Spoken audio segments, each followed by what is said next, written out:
Hello everyone online, I'm Pip McGrip and this is part 17 of my custom LEGO Minifigures saga. Okay, let's get started. Number 1, we have the Silver Surfer. I thought this was appropriate since Marvel has been getting into a lot of space related stuff, you know, with Thor and the Nine Realms and Captain America and, you know, Thanos at the end of the Avengers. Marvel is going to be going into space. I made the board by just clipping a long tile and just leaving the 4 studs in the middle.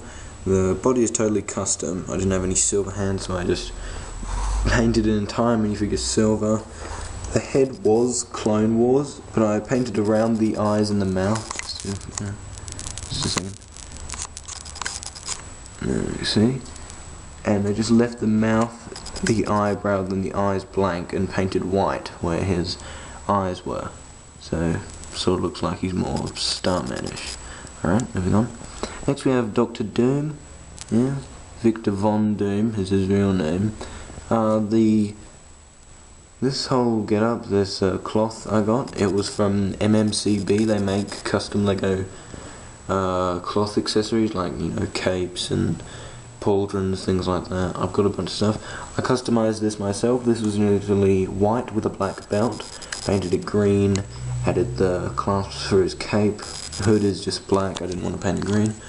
The cape I made myself, it's just thick paper, but not thick enough to hinder it being bent, so I painted it green. The head I did the same with the Silver Surfer, except this was a skull head. So I put in some eye sockets, the metal shield, all that, and the visor for him to speak through. Right. Next we have Wonder Man from the West Coast Avengers. He has nothing to do with Wonder Woman. He doesn't have a golden rope or anything. He said Wonder Man is extremely strong. He had red eyes, but I didn't want to just paint red eyes on this one head, so I thought it would just be sufficient to just have it like that. Alright, moving on. Next we have the Scarlet Witch. She is the daughter of Magneto in the comic books. She's a mutant, even though you'd think if she was a mutant she would have joined the X-Men, but no, she joined the Avengers, became one of the most powerful Avengers. You see, the cape is custom.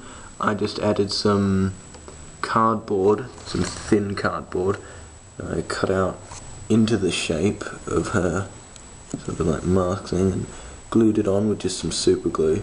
So now it'll come off when the hair comes off. Next we have Ozymandias from the book Watchmen by Alan Moore.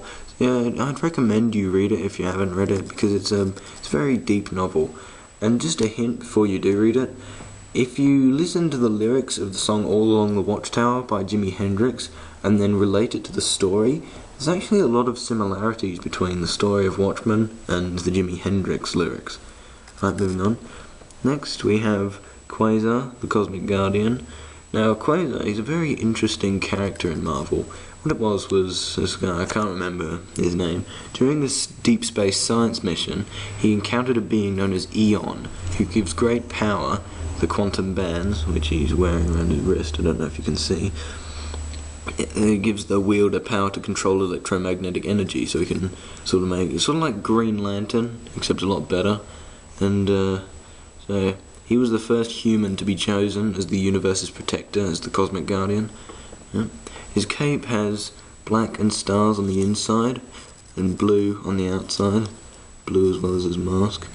And I just now finished making this minifigure, you can see, outlining the pulsar on his chest with a Sharpie and yellow paint and red on the back. I found that if you outline the character's clothes, you can see there and there, if you outline their clothes with a Sharpie, you can make them look a lot more detailed and fine. Okay, let me just move these. Last but not least, we have Ghost Rider from the Nicolas Cage movies. Yeah. Ghost Rider bike is entirely custom. I used a chain by gluing them together separately. The head is just a head I got from Johnny Thunder a while ago. They don't make this kind of head anymore, it's pretty old. You can just use a Castle Knight's head if you want. The chain for the wheel is just a fluorescent chainsaw. There's fire coming out of the sides when you look at it from the front. You sort of see fire there and there. And the chain running all the way around him, there aren't studs to impede it. If you can see, so it's just totally connected. I clipped 2 in half and then just glued them together. Yeah, there we go. Alright, hope you've enjoyed this episode of my custom Lego minifigures saga. Please leave a comment if you have any ideas for future customs. Alright, take it easy.